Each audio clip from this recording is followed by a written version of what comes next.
ditelusuri. Nah, tadi disebutkan oleh paman Anda, Pak Rustam, bahwa Anda mengatakan, Pak, mati itu sakit. Apa yang Anda rasakan waktu itu? Rasa dada sesak, terus sakitnya tuh seperti ditusuk pedang, terus seperti kulit binatang dikuliti hidup-hidup.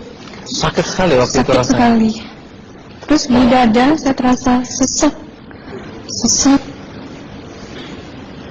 Setelah itu paman saya mengajar saya mengucap kalimat thayyibah,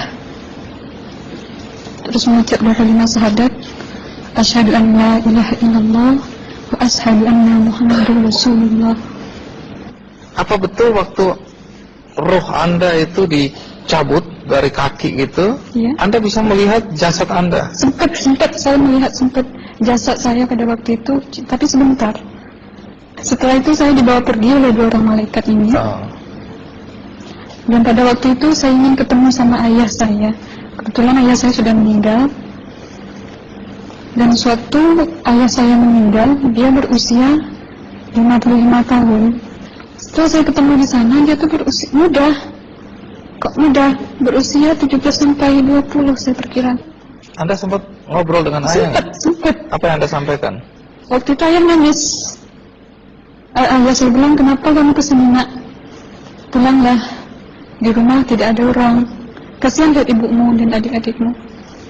Tidak ayah, janjiku sama Allah sudah sampai. Dan pada waktu itu ayah saya menangis. Lalu apa yang dia ucapkan? Diam aja dia. Terus hilang. Kembali ke malaikat tadi, bentuk yang Anda lihat seperti apa malaikat ini? Dia ini laki-laki, tapi mukanya sama semua. Berapa malaikat? Dua. Iya. Fisiknya seperti apa? Seperti berserban, berpakaian ihram, mukanya sama. Wajahnya seperti apa? Wajahnya sulit saya gambarkan. Yang jelas dia ini sama, dua-dua itu sama rupanya. Apakah ada ucapan dari dua sosok yang Anda anggap malaikat itu? Ada. Apa kata mereka? Waktu itu saya mengalami perjalanan spiritual. Saya disoal oleh malaikat itu dengan sebutan ma ayyutuka, siapa Tuhanmu, katanya. Waktu itu ruh saya menjawab, Tuhanku adalah Allah. Siapa pemimpinmu? Pemimpinku adalah Nabi Muhammad sallallahu alaihi wasallam. Mana kiblatmu? Kiblatku adalah Ka'bah. Siapa kedua orang tuamu? Siapa saudara maramu? Terus saya diperjalankan. Setelah itu kedua orang malaikat ini memimpin tangan saya, tangan kiri saya, membawa saya ke satu tempat, menduduki saya di sebuah kursi. Pada waktu itu kursinya itu empuk, mungkin 8 busanya ya, cantik. Terus di sana saya duduk di sebelah kanan saya ada tiba-tiba berwujud seorang perempuan. Dia mengaku amal. Kamu siapa? Saya, aku adalah amalmu semasa kamu hidup di atas dunia. Dan selama kamu di sini, saya akan menemanimu sampai yaumul akhir, itu katanya.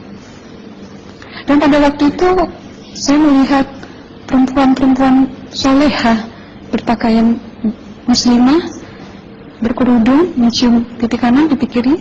Mungkin salam perkenalan pertama waktu menduduki di situ. Setelah itu saya dihijrahkan lagi, dibawa oleh dua orang malaikat ini lagi, melihat dosa-dosa besar ya. Di sana saya diperlihatkan ada seorang laki-laki memikul besi di bahunya. Saya perkirakan besi itu mungkin beratnya tuh berton kali ya. Berat sekali ya. Berat sekali.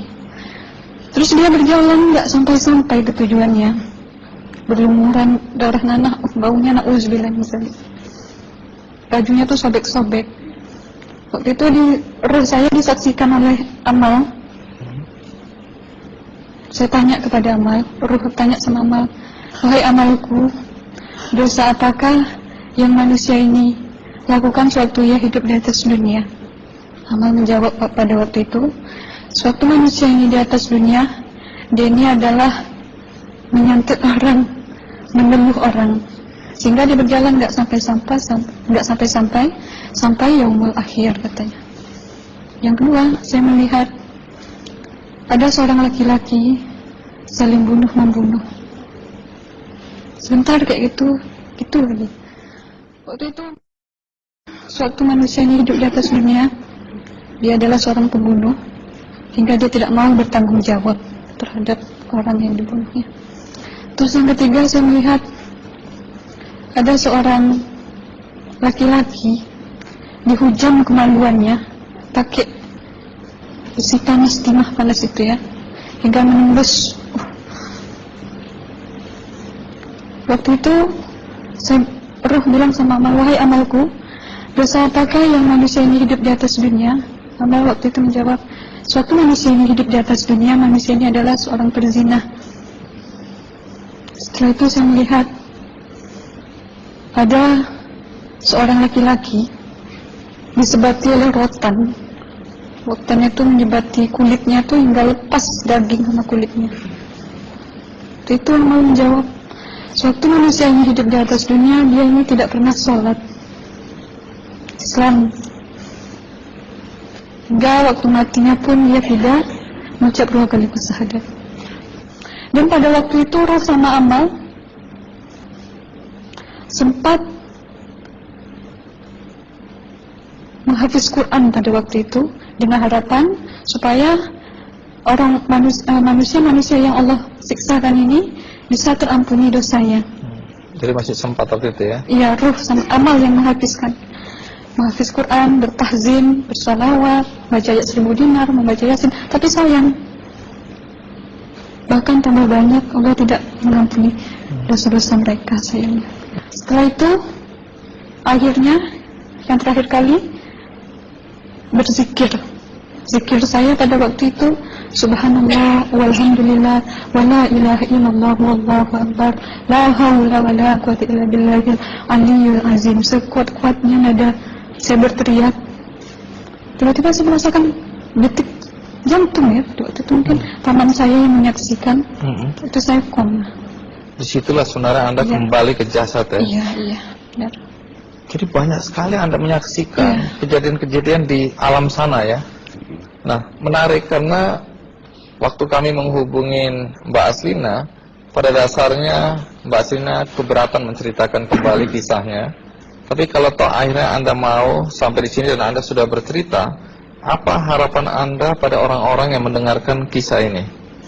Ya, harapan saya pertama, ya lebih banyak menyambut puasa ya, lebih banyak mendekat diri aja sama Allah, perbanyakkan amalan soleh, perbanyakkan zikir, perbanyakkan sholawat, baca Quran, dan sebagainya.